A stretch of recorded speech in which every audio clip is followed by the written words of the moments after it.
formas novas de celebrar ou formas novas de reinterpretar aquilo que já se cantava. Cada estilo musical que a gente encontra, né, dentro da tradição musical do povo judeu, cada um desses estilos conta para a gente um pouquinho de cada uma dessas épocas e cada um dos lugares onde o povo viveu ao longo dos milênios.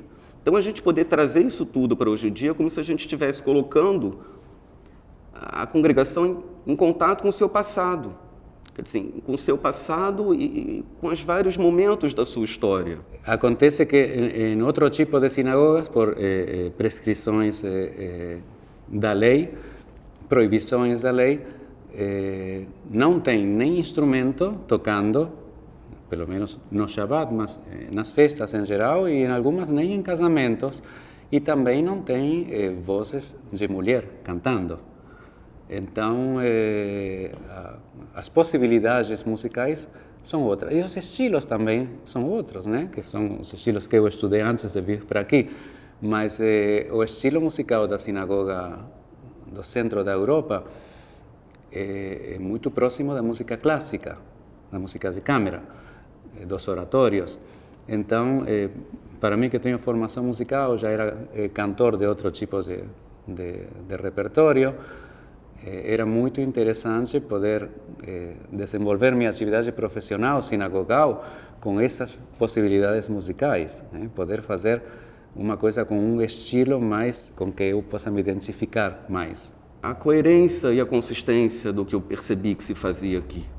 Quer dizer, todo o cultivo de um judaísmo não calcado no que a gente tem que fazer ou no que a gente precisa respeitar porque era assim, mas a possibilidade da gente trocar com esse judaísmo e relacionar esse judaísmo com a nossa conduta no dia a dia do mundo. Quer dizer, um judaísmo que sai da sinagoga e vai para o mundo.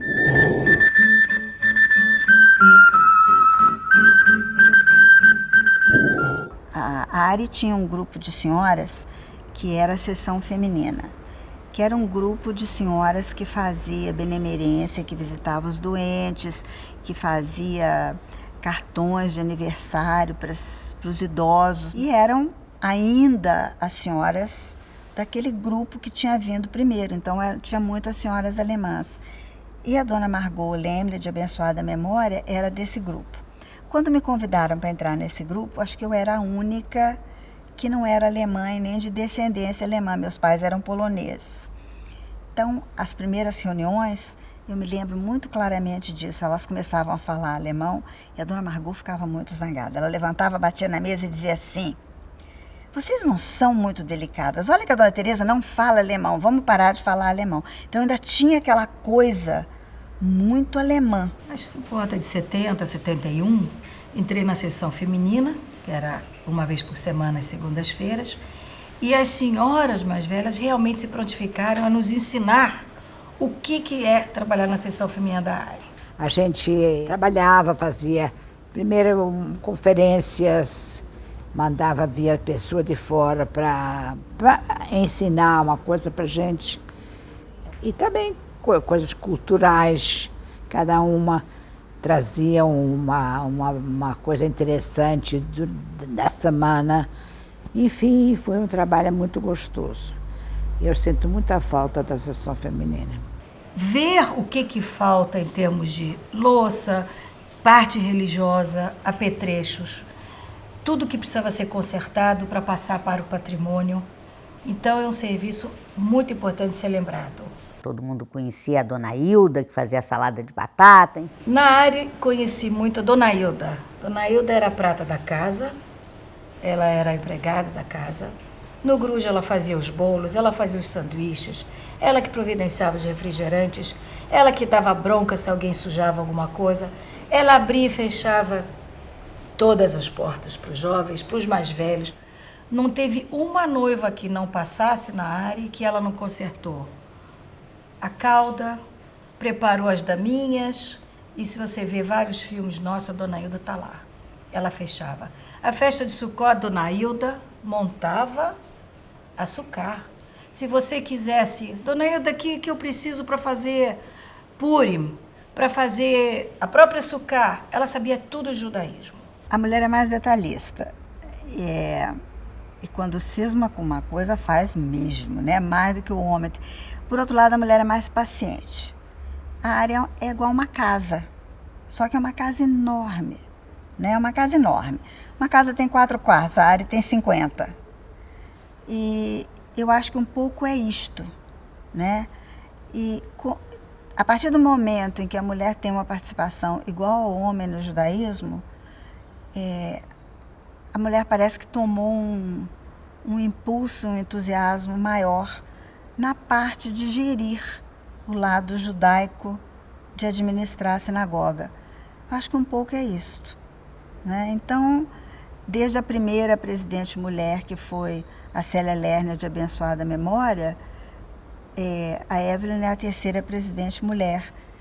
E parece que está dando certo. Durante a gestão minha e da Suzana, que nós fomos as primeiras mulheres na diretoria da ARI, não na seção feminina.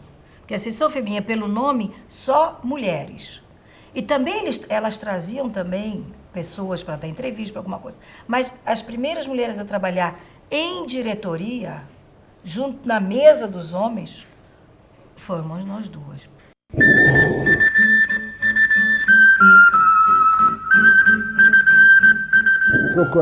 Procuraram meu pai para fazer uma associação. E meu pai, acredite ou não, era o único brasileiro nato.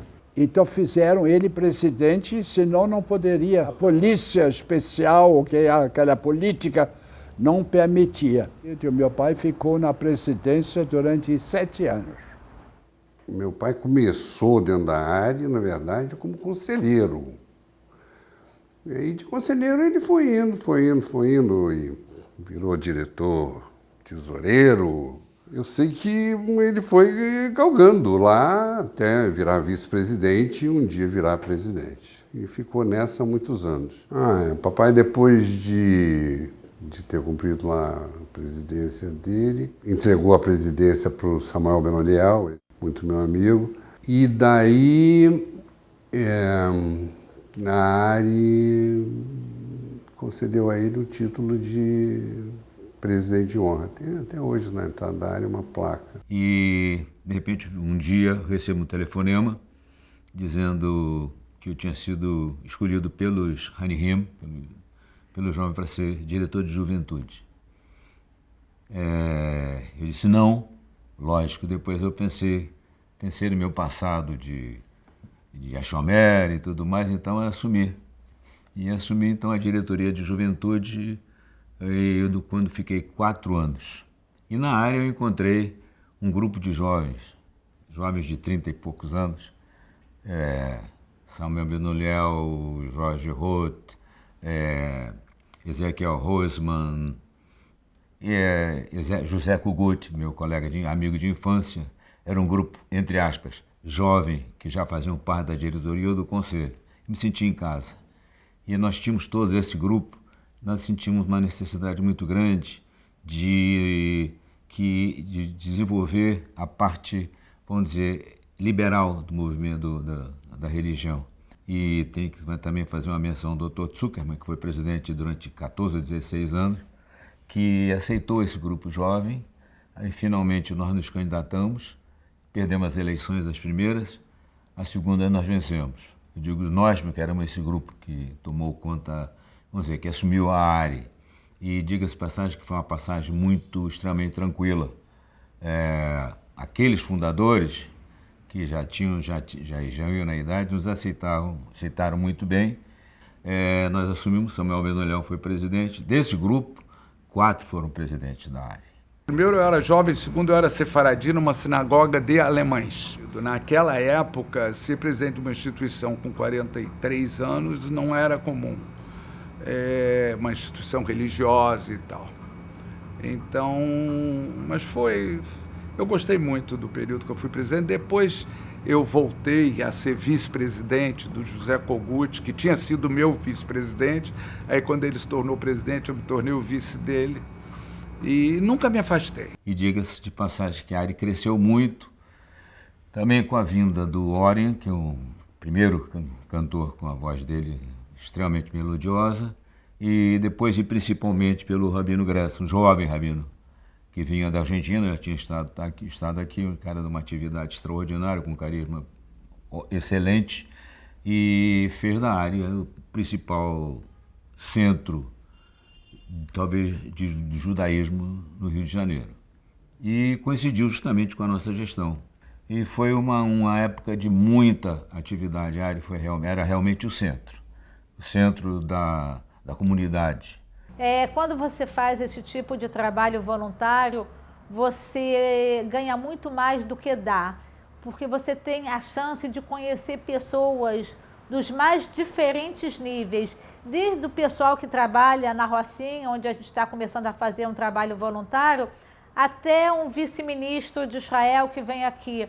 E essa troca é muito gratificante, né? Então, realmente, eu acho que é uma experiência muito boa, é uma experiência que eu recomendaria. A minha gestão se diferenciou pelo fato de ter muitos ativistas, né? De ter muitos voluntários. É fundamental para a vivacidade, para vamos dizer, para o prazer de ter um judaísmo legal, de ter uma instituição viva e vibrante, tem muitos voluntários. Nós tínhamos quase 250 voluntários. Eu acho que essa foi a marca maior do meu, vamos dizer, do meu período, né, que eu tive como presidente, né? As comissões funcionaram super bem.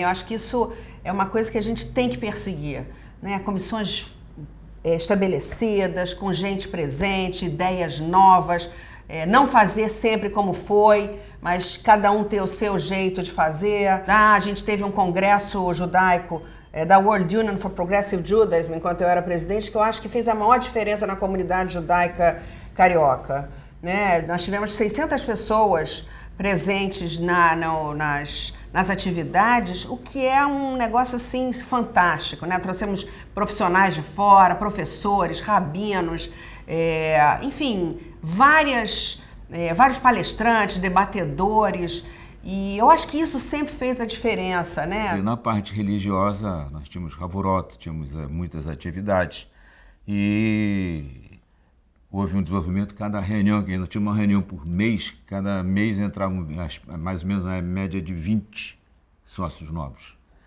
Nós chegamos a ter 1.400 sócios e tudo mais. Então a parte religiosa foi extremamente desenvolvida com a liderança do Rabino Gretz, sem dúvida nenhuma.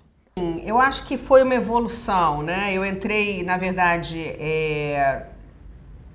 quer dizer, quando eu saí da Razito com 20 anos, eu casei, a gente casava muito cedo, né? Com 20 anos, com 21 eu já tinha meu primeiro filho, e aí eu já comecei a frequentar a ARI na comissão de juventude.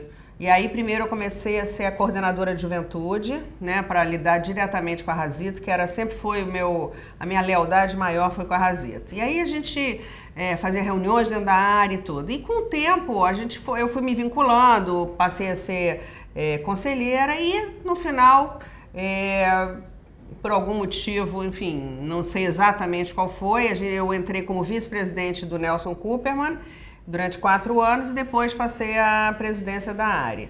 A presidência da área foi um momento, assim, eu acho que muito interessante. Eu acho que ser presidente de uma instituição judaica é uma, vamos dizer, uma experiência bem interessante mesmo. É uma coisa trabalhosa e difícil. Muitas vezes você tem que lidar com situações não muito confortáveis, mas a gente aprende muito, né? A gente aprende, e eu sempre tive essa veia de aprender, de estar junto com as pessoas. Então a experiência de ser presidente da área foi muito legal. Foi uma experiência que me capacitou muito, né, no trabalho comunitário. Eu acho que isso é muito importante. Geralmente quem assume a presidência é o vice, se não é o primeiro vice, é o segundo vice, então já vem na mesma linha de trabalho. Só quando acontece de ter uma outra chapa, que acontece, mas é muito difícil, é muito raro. E já estão dentro do conselho, então mas praticamente você vai levando a mesma linha. Tem ideias novas, isso sempre tem, porque vem cheio de ideias, aí você tem mesmo que acompanhar isso tudo, porque cada um quer fazer da sua maneira. Mas dá para levar.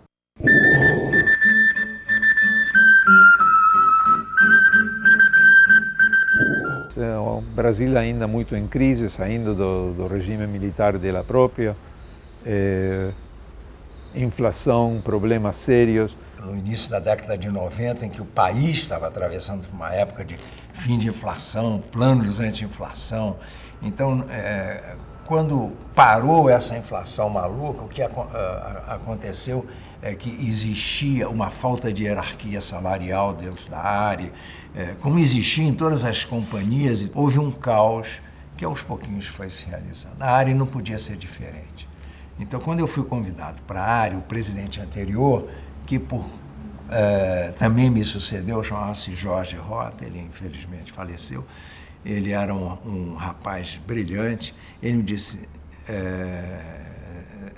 o pessoal na área me chama de Zezinho até hoje. Zezinho, você vai pegar a instituição bem, ela tem um déficit de $10 mil, que é perfeitamente administrável, etc. Isso eu assumi em janeiro, né? Isso foi em dezembro. Quando eu assumi em janeiro, o déficit era de $100 mil. Faltava um zero na hora que ele falou. E eu fiquei impressionado, porque existiam realmente aquele desarranjo salarial, existiam salários não pagos, existia uma falta de reconhecimento às pessoas que eram profissionais na instituição. Particularmente foi o ano que antecedeu a saída do Rabino Gretz. Nós tivemos, inclusive, não esqueço, do chamado Seder da crise. Foi um Seder de Pesach que nós tivemos que improvisar, que a situação financeira estava tão complicada que nós não tínhamos como preparar um Seder, que a frequência era em torno de 300, nós tivemos Seder até com 400 pessoas, nós não tínhamos como preparar aquilo de forma que o valor de contribuição de cada pessoa fosse acessível. Então a gente apelidou de Seder da crise e era uma situação muito difícil. Era você não ter verba até mesmo para comprar o básico do dia a dia da casa. Foi muito difícil, foi um ano assim crítico, muito crítico. Felizmente passou. A área estava um pouco em crise na época em que eu fui embora, e o bom de ver é que a área saiu da crise, continuou crescendo e continuou se desenvolvendo.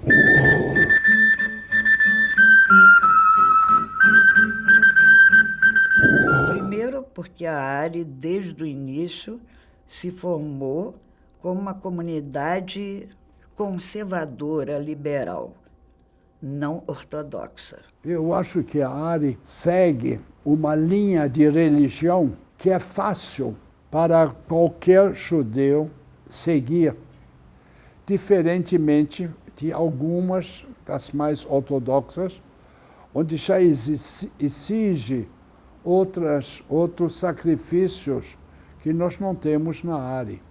Mas o mais importante é que a ARI trouxe para o Brasil, no final, quer dizer, no final dos anos 30, e quando ela foi fundada em 1942, uma nova forma de expressão do judaísmo. Tá certo? A ARI fez uma verdadeira revolução, porque na época não se conhecia o judaísmo liberal que se praticava na Europa, quer dizer, na Alemanha principalmente e na Inglaterra. E a ARI trouxe essa inovação com a chegada dos imigrantes e fundamentalmente com a chegada do Rabino Lemble. De repente, no Rio de Janeiro começou a ter uma sinagoga onde havia música, onde as pessoas rezavam em conjunto, havia um coro misto de voluntários composto por membros da congregação, homens, mulheres e jovens. Era uma época em que a ARI estava virando da geração dos fundadores a uma geração 20 anos mais nova, mais moça, e aproveitamos a virada para dar à congregação uma visão mais moderna, até eu chegar aqui, homens